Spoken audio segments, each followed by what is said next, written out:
आसुतोष तुम अवडरदानी, आरती हरऊ दीन जनु जानी, मोरी सुधारहु सो सब भांति, जासु कृपा नहीं कृपा अघाती। जय श्री कृष्ण मेरे परमात्मीय जनों, कृष्ण आस्था प्रमीला चैनल पर आपका हार्दिक स्वागत करती हूँ। और आज हम बात करते हैं प्रदोष व्रत की विधि क्या है और महादेव का ध्यान किस तरह से करना चाहिए। दोनों पक्षों का जो प्रदोष व्रत होता है, शुक्ल पक्ष का और कृष्ण पक्ष का, दोनों व्रत करने चाहिए। उमापति भगवान शिव का ध्यान करें, मंदिर में जाएं अथवा अपने देववाड़ी में, घर की देववाड़ी उसमें करें तो महादेव का ध्यान करें। भगवान के 3 नेत्र हैं, मस्तक पर चंद्रमा का मुकुट शोभा पाता है, जटाजूट कुछ कुछ पीला हो गया है, उस पर रत्न जटित किरीट सुशोभित है, उनके कंठ में नीला निशान है और अंग अंग से उदारता सूचित होती है। सर्पों के हार से उनकी बड़ी शोभा हो रही है। उनके एक हाथ में वरद और दूसरे में अभय की मुद्रा है। वे फरसा धारण करते हैं। उन्होंने नागों का कंकण, केयूर, अंगद तथा मुद्रिका धारण कर रखी है। वे व्याघ्र चर्म पहने हुए रत्नमय सिंहासन पर विराजमान है। उनके वाम भाग में गिरिराज नंदिनी उमा देवी का चिंतन करें। इस प्रकार महादेव जी तथा गिरिजा देवी का ध्यान करके क्रमशः गंध आदि से उनकी मानसिक पूजा करें। 5 वैदिक मंत्रों से गंध आदि के द्वारा 5 स्थानों में अथवा हृदय में पूजा करनी चाहिए।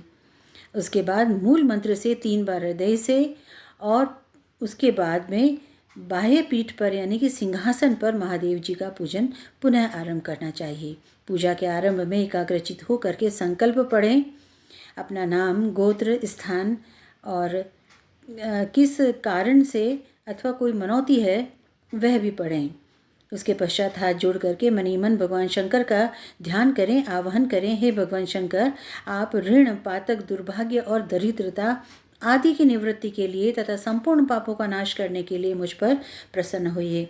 आप यहाँ पधारिए और मेरी की हुई इस पूजा को माँ पार्वती के साथ ग्रहण कीजिए।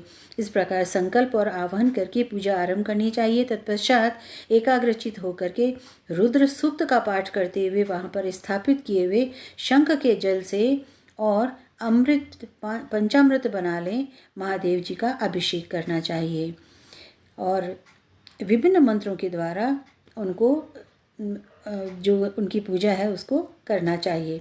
भावना के द्वारा दिव्य वस्त्रों से विभूषित स्वर्ण सिंहासन की कल्पना करें और उसी पर भगवान को विराजमान करके 8 गुण युक्त अर्घ्य और पाद्य निवेदन करें।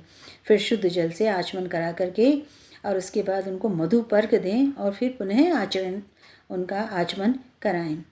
परम पवित्र अष्टांग युक्त चंदन चढ़ाएं।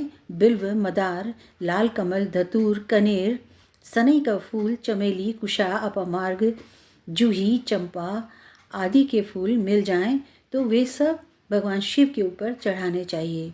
इसके अतिरिक्त भी नाना प्रकार के सुगंधित पुष्प निवेदित करना चाहिए। मिष्ठान में कुछ रख सकते हैं, पुआ रख सकते हैं, खीर रख सकते हैं और गुड़ अथवा शक्कर के बने हुए व्यंजन भी रख सकते हैं। भगवान महादेव को सब कुछ समर्पित करें, उनको सब कुछ भोग लगता है। मधु, दही और जल भी अर्पित करें उनको। और भगवान शंकर को नैवेद्य अर्पित करने के बाद में मुख शुद्धि के लिए तांबूल अर्पित करें। धूप, आरती, छत्र, उत्तम दर्पण को वैदिक तांत्रिक मंत्रों द्वारा विधि पूर्वक समर्पित करना चाहिए। यदि यह सब करने की आप में शक्ति न हो, धन का अभाव है, तो जितना है हमारे पास भावना मात्र से ही उनकी पूजा करें। गौरीपति भगवान शंकर भक्तिपूर्वक भेंट किए हुए पुष्प मात्र से भी संतुष्ट हो जाते हैं। तदंतर सभी स्तोत्रों के द्वारा स्तुति करके भगवान को साष्टांग प्रणाम करें और उसके पश्चात गिरिराजपति की जो पुत्री हैं उनसे प्रार्थना करनी चाहिए। गिरिराज पति जो हैं उनकी प्रार्थना करनी चाहिए। हे सनातन शंकर, आप प्रसन्न होइए, आपकी जय हो। सर्वदेव पूजित आपकी सदैव जय हो। सर्वगुणातीत आपकी जय हो। सबको वर देने वाले प्रभु आपकी जय हो। नागराज वासुकी को आभूषण के रूप में धारण करने वाले प्रभु आपकी सदैव जय हो। कोटि सूर्यों के समान तेजस्वी शिव आपकी सदा जय हो। अनंत गुणों के आश्रय आपकी सदा जय हो।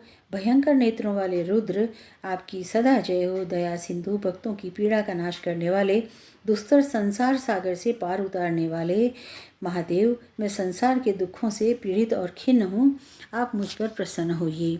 निर्धन मनुष्य इस प्रकार से सिर्फ भावना से भी पूजा करें तो भी भगवान शंकर सुनते हैं। शंकर का पूजन प्रत्येक प्रदोष के दिन करते रहें तो वर्ष भर के भीतर ही उन्हें उत्तम सिद्धि की प्राप्ति होती है। एक समय भोजन करें और शाम के समय, सायंकाल को प्रदोष का जो समय होता है, गोधूली बेला होती है, उस समय महादेव की पूजा होती है। दिन भर फलाहार करें और सायंकाल में पूजा करके, अभिषेक करके, उसके पश्चात आप भोजन करें और अपना व्रत खोलें। अनेक अनेक मंगल कामनाओं के साथ मिलते हैं अगले वीडियो में। तब तक के लिए आप सबको जय श्री कृष्णा।